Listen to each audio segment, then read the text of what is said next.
reka duhatangure na Nishimwe Sperine aze adushingira intahe kaze Yesu aguhezagire.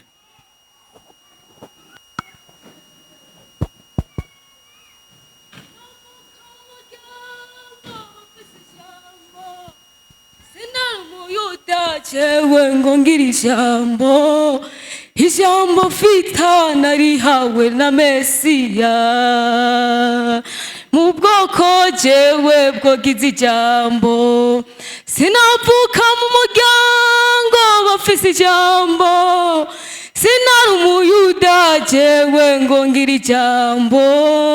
ijambo fise narihawe na Mesiya ijambo fise narihawe na Mesiya nariha jewe ijambo fise narihawe na Mesiya fise nariha kubandi ngaha ijambo fise narihawe na Mesiya nariha nakagasura ijambo fise narihawe na Mesiya nariha nababwira ijambo fise narihawe na Mesiya nariha sinari mu bwoko jewe bwogize ijambo sinavuka mu muryango bafise ijambo sinari umuyuda jewe ngongira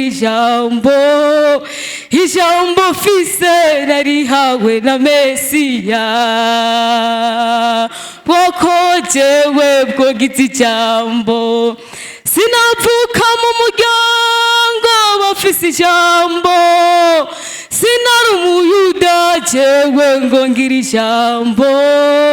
ijambo fise narihawe na ijambo fise narihawe na Mesiya fise nariha kubandi ngaha ijambo fise narihawe na Mesiya nariha akagasura ijambo fise narihawe na Mesiya.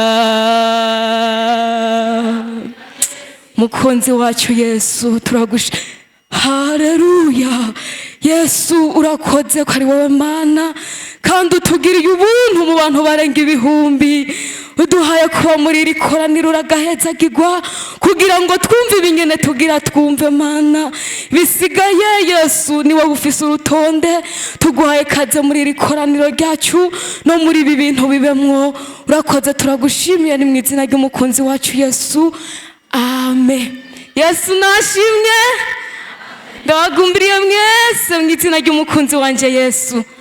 Yesu nabahezagire ego turashimiye Imana yo mwijuru Imana itugiye ubuntu bwo kuba muri iri koraniro Yesu nahaga icubahiro kuba nahaje nawe ukahaza ubu n'ubuntu twagiriwe ego ndashimiye abakozi b'Imana mu cubahiro cyabo banyiyumviriye ko kugira ngo uyu munsi mbe ngaha nanje nkuko ikorasi yabivuze nabonye ko mutari muyize ariko ntacyo sinari mu bwoko bwogize ijambo kandi suko navuka mu muryango bafise ijambo aba sinari n'umuyuda frema sinari hariya nyene babandi mucamo babona sivyo ariko ijambo fita nuko nari hawe na Mesiya nakagasura mwaba muri ko murambonana nuko nagahawe na Mesiya Yesu nabahezagire ego ku mazina nitwa Nishimwe Sperine nkaba mvuka mu Kayogoro ka Butare ku mutumba bita mu Bujondi ariko ubu nkaba mbi Makamba Yesu nabaha umugisha niho Yesu yampaye abavyeyi bashasha niko no bivuga Yesu nabahezagire hama mukuza nasezeye abana nari ndongoye muri groupe kuko nabo twari dufise urugendo kujana muri clôture bantumye ntasho muzakire Yesu nabahezagire ni muzakire kandi Yesu nabaha umugisha ibisigaye ndi umunyeshure murabibona ariko Yesu yampaye gusohoka ishure Yesu nabahezagire abantu benshi ndababwiye ko nasohotse ishure birabatangaza sinzi igituma bambwira ngo usohotse uri umwana Yesu nabahezagire ariko suko bimeze biraze mu myaka mugani kubera Yesu batubwiye abantu basenga ntibasaza sivyo niwasenga neza ntuzosaza harya hari ugusenga neza n'ugusenga nabi. Yesu nabahezagire. None rero reka twishimikije urya murongo w'ijambo ry'Imana uri muri Zaburi 126. Twihute gushikayo. Zaburi haroroshe cyane kubona, ngira ngo murasangayo. Haravuga ngo hamwe Uhoraho yagarukana abisiyoni bari barambukanwe ari nyagano, twari tumeze nk'abarota. Yesu nabahezagire. Niri jambo ry'Imana tugira twishimikize ko ngo igihe Abisirayeli bambukanwa ari nyagano bakagarukanwa bari bameze nk'abarota, bivanye n'ubutame bagiriye kwa Farawo, bivanye n'ingene bafashwe nabi kwa Farawo. Haragera igihe Imana irabibuka baba mu mahoro. Yesu nabaha umugisha. Indirimbo bahoze baririmba bari wabo baraziririmba, byarabatangaje mu mutima ngo twari tumeze nk'abarota. Yesu nabaha umugisha. Nanjize isaha kuba mbona nahejeje amashure, hari igihe nikanguka mengo narose. Yesu nabahezagire. Ariko ari byo bivanye n'ubuzima umuntu usanga ariko aracamwo. Yesu nabaha umugisha. Buriya jewe nari umuyaya, sivyo? Narabaye mu buzima bw'ikiyaya, kandi abayaya ndazi ko mubakoresha abasha murabafise. Buriya rero umuyaya murabatunze, murababona muko bameze, sivyo? Mukaca mumbona na jewe n'akagasura kiwanje ndiko ndatwenguka nyene. Bagabo biragoye, sivyo? Sanga ari ibintu bigoye, ndiko ndatwenguka nyene ndi umwana mwiza suku nyene. Yesu nabahezagire. None rero jewe nabaye mu buzima muri family wacu, nakuze mbona hari ubuzima bugoye. Yesu nabaha umugisha. Mugasi ko byahoze nahora numva kera ngo twarabatunzi, ariko mu nyuma birahomba tuba bakene. Yesu nabahezagire. Rero nkuriye muri ubwo buzima nkura mbona papa na mama batumvikana.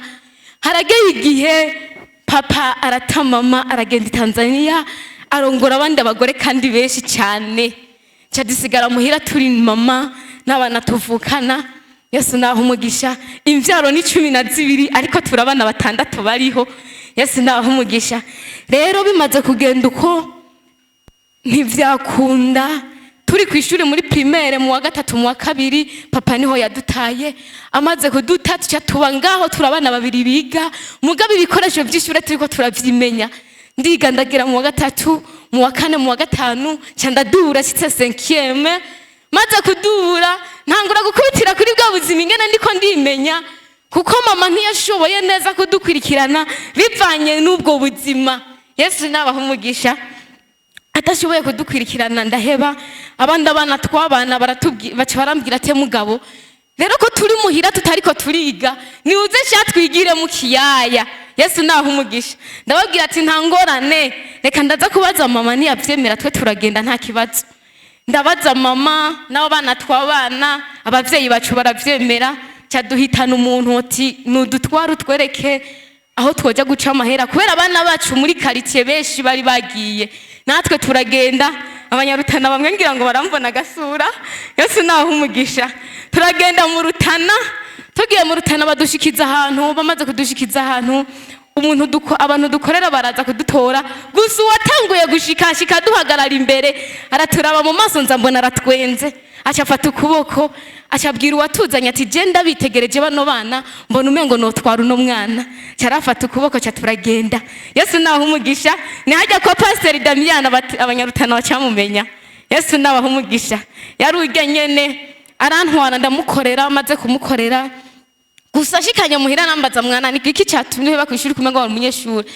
Ntabwo ati ego, ndamubwira ingene vyagenze. Arabwira madame wiwe ati madame no mwana twamusubiza kwishuri. Madame waravyakira. Ahoga nta n'umunsi umurahera nshitsi wiwe, ntazi comportement wanje ambona uko nyene. Yesu nabaha umugisha. Hama abarambaza ati mwana tugusubize kwishuri. Ndavuga to yaye nukuri mama yandungitse guca amahera, sinoza muri ibi mama arakaze yo nukuri sinumva. Acara vyihoza ndamukorera. Umwaka wa mbere urahera ndamukorera, ambye ati nukuri nubwo ngumanda gukoresha jewe mu mutima vyanyase. Gusa wose naca amahera, mama amahera yose yaciye atwara, nta n'ikigorongoro vraiment yasigira. Yesu nabahezagire. gusa nyene ndayibamwe uko nyene mu mwaka ugira kabiri ugira urangire cyaravuga ati mwana kugukoresha je birandambiye tereka ndondera umuntu antwara muhiri wanyu tuganire na mama wawe kugira ngo usubire ku ishure. Aramurondera uwo muntu kweri wacu atarahazi aramutwara baravugana na mama aravyemera gusa mutinyi cyubahiro. Yesu naho umugisha acaragaruka acavuga ati mwana mvuye iwanyu rero itegure uje ku ishure. Namubwiye ati rero nanje ndekura kugira ngo subire muhira kumbure nzane n'utuntu nyene nze ku ishure. Ati sawa nta ngorane genda.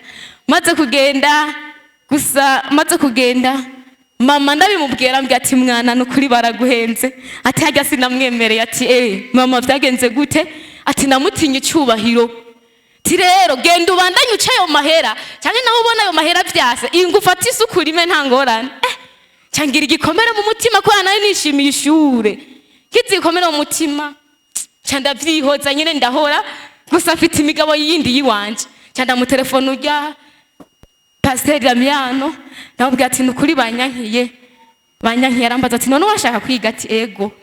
Nca rero ngira ubwenge nabwira ati mama rero ko wase nta ngorane ndeka subire guca ayo mafaranga nta ngorane. Acarambwira ati muga nubwo usubirayo aca kudugirizako. Turamutelefona avuga ati nukuri nta ngorane arandugiriza ko aravyemera arayampa. Kumbe hari mu kumunani ishure itangura mu kw'icenda tuca tugira imigambi kugira ngo asubize ku ishure. Avuga ati ibizoba mu nyuma tuzobigwana nta ngorane. Arayampemba ya mafaranga hamarangurira ibikoresho byose ndaja ku ishure. Rero mama mahera nca ndayacamwo kubiri kare yahora atwara yakwiye ayabonye arasanuka umuntu ndayarungikanye umwana wanje akorera ya mafaranga. Aramubwiye atoya umwana wawe ari ku ishure. Bihereye ngaho nukuri acatera induru imwitovugwa. Yesu nabahezagire. Aravuga ati ubunye n'umwana wanje naje ngaha je nta shure ndamutumye bimunaniye guca amahera natahe. Gusa nyene kubera iyo nari ndataranahazi ndihoza agumira tukenera ku telefone ndavyihoza. Hanyuma ntashe muri vacances gusa hose sinari bwakizwe muravyumva. Muri byo byose naronkeyemwe agakiza ndaza kubishikako. Hanyuma ntashe muri vacances bakaca banyegeza impuzu zanje zose kugira ngo ntibikunde ko subira ku ishure. Nkaca mbanza kuvyihozaga abandi bakaja ku ishure nkabiheba nkahengera umunsi umwe batari hari nyene bazi ko nabihevye nkaca ntora za mpuzu nkaca ngenda kubera itike ntiryavye iwabo. Yesu nabahezagire. Hanyuma bimaze kugenda uko haca haragera igihe nyene ngumana igikomere ku mutima. Hageze igihe rero ndavuga ati muhira baranyanka nabo tuvukana ntibabihambya bose baca baranyanka. Yesu nabahumugisha. Ndavuga ati none ibi bintu bizoherera he? Cangira imigabo yo gukizwa muri jewe. Ngize imigabo yo gukizwa ndagenda ndiyandikisha mu bigi gice. Yesu nabahumugisha. Cangira ishaka rinini ryo gukizwa. Nabatirijwe muri 2020 narose mpwemu yera muri 2019. Yesu nabahumugisha. Jewe nahawe mpwemu yera ntarabatizwa mu mazi. Yesu nashimye. Mumaze kugenda uko baranyigisha inyigisho z'abapantekote ibyo ndavyemera rakoze. Baranyigisha inyigisho umugabo hanyuma y'ivyo jewe vraiment nari inkunze. Hari umuhungu twari dukundanye haba muhira bari babizi n'abavyeyi b'uwo muhungu bari babizi twabana ku gatumba nyene tubana nkuku. Yesu nabahumugisha. Kubera muri pantekote baci badutega katumviriza mwaba mugomba kuzura mpwemu yera. Amatrisheri mwishuri muraheba kandi nta makopinaje yemewe nanje numva ngomba gukizwa sivyo. Nca mvugira imigabo yo guheba uwo muhungu. Hewe ndabihevye ndibuka twari kumwe hamwe mama n'umuhiri wo muhungu acaraza arampamagara nca ndagenda vuga ati rero n'umusi ngoma ngende kumusezera mu izina rya Yesu. Ndagenda ndabimubwira tumviriza wa muhungu ivyo twayaze biramaze. Jewe nahisemo inzira yo gukizwa no kwiga amashure bisigaye biragusha. Ntiyabitahura nca nditahira sigarararira. Yesu nahumugisha abahungu bararira. Nca ndataha sanga muhira mama acarombaza suko batwenza vyaheze ivyo. Mama acarambaza ti mwana muvuganye ki n'uwo muhungu azoguha telefone ryari ibintu bigeze he? Cyumva ko twari tukiri ububebe ntimusha muvyumva. Yesu nahumugisha ndamubwira tumviriza mama jewe mvuye kumusezera jewe igipande gutaci wacu twinjiyemwo ivyo ntibitwemerera. Acarasara ho gusumba ati mwana ivyo umbwiye nibiki? Umbwiye ko ryo muhungu umuhevye? Ati yego mama. mwana abana mwavukiye rimwe ngo abajya bariko baraja kurongorwa, abana mwavukiye rimwe ngo abariya ntubabona, ibyo bintu ugize ni biki? Acara nyihakana no nyakwihakana, nabo tuvukana bose n'ukuri baca bajamwo. Ndavuga ati Imana iyi ntambara kweri ni hatari, gusa ncanga umasenga Imana ikintu baciye bakora bavuze ati wowe wigiye mu mashuri tutabigutumye, none rabo duhinduriye ko n'amadini wihaye izindi nzira ziwawe, ukuhera ubu ntusubire kuvuga ko tukira abavyeyi bawe, ntusubire kuvuga ko tukira abavukanyi bawe, we turaguhevye. Ndavuga ati nta ngorane, gusa kubera urya paseri yari yaremeye ati mwana nukuri nta ngorane, jewe ibizokubako byose nzogukwirikirana nk'umwana mukuru wiwanje. Yesu nabahezagire.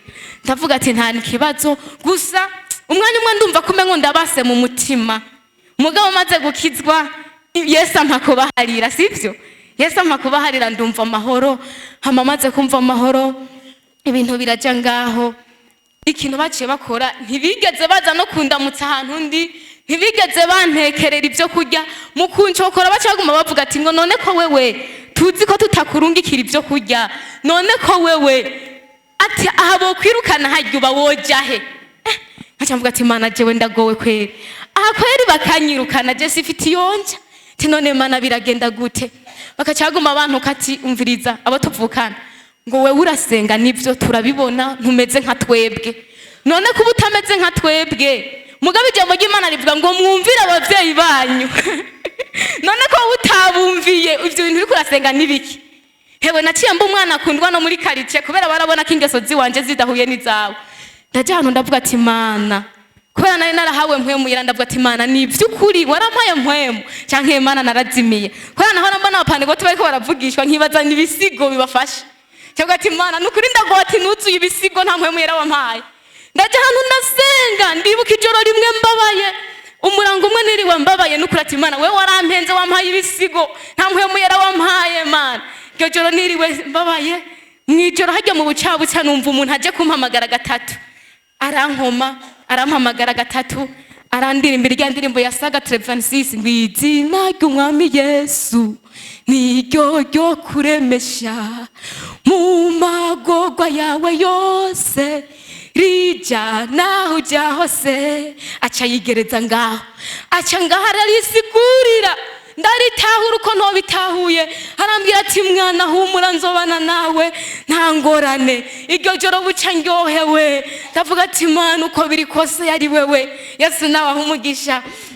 Uhereye aho jewe n'ukuri sinari nzi gutwenga, oya namana umubabaro wa misi yose. Kindi gihe ijoro rimwe ndabona ndahantu mbona ndi kumwe n'umukozi w'Imana ntazi, araza arampumeza ati mwana nzobana nawe, humura ibisigaye wige kugira ubugwaneza, ubu umunyamahoro, ugira urukundo. Ajya muri Imana muri Bibiliya muca muyabona. Uhereye aho bukeye ncasanga afise umunezero. Yesu nashimye, nubu ndatwenga, Yesu ameze neza, nubu ndatwenga. Abantu bama bambaza ati supe we nta musi nimwe tigera tukubona ushavuye, byavuye kuki? Yesu nashimye. Bakavuga tujya mukobwa uko biri kose ngira ngo nta bibazo yigera afita, ariko usanga babibazanije ati naka ugendana na naka kesi urigera ubona ashavuye ujya mukobwa. Oya kubera Yesu yampaye amahoro, kandi ibibazo reka ndabifita, ibibazo ndabifita, gusa nkibuka Yesu ko yampaye amahoro, kandi usanga ndatwenze, Yesu ameze neza. None rero ubu Yesu yampaye kumara amashuri aragahezagirwa, kandi nkashimira n'uwo muvyeyi yanyitayeho kukugira ngo simpe bishure. Nubwo muhira batigeze bandungikira ibyo kurya, nagumana ubwoba mbona abandi abana twigana basha bariko barabirukana ngo iwanyu ngo ntibaturungikira byo kurya, ngo mwaje kurya ngaha ngo ubu nyene nimutahe. Yo nanje ngaca nibuka bimwe muhira bambwira ati Imana ndagowe n'ukuri, ariko n'ukuri ni nkizi saha urya Pastor Damien aracankunda na madame wiwe barankunda cyane bambonye n'ukuri. Yesu nawe ahumugisha. None ndabashimiye. Ibisigaye no hanura abavyeyi basha mwige kwegera abana biwanyu, sivyo? Muze murabaganiriza. Nk'ubu je afite igikomere kubera nta mpanuro y'umuvyeyi nimwe nigeze ndonka. Yesu nawe ahumugisha. Namugihe mbonye umwana ari kumwe n'umuvyeyi wiwe ko baratwenga, nkaca numva umubabaro bikambabaza mu mutima, ariko nkaca mvuga ati Yesu wibuke ko wambwiye uzombeye Imana.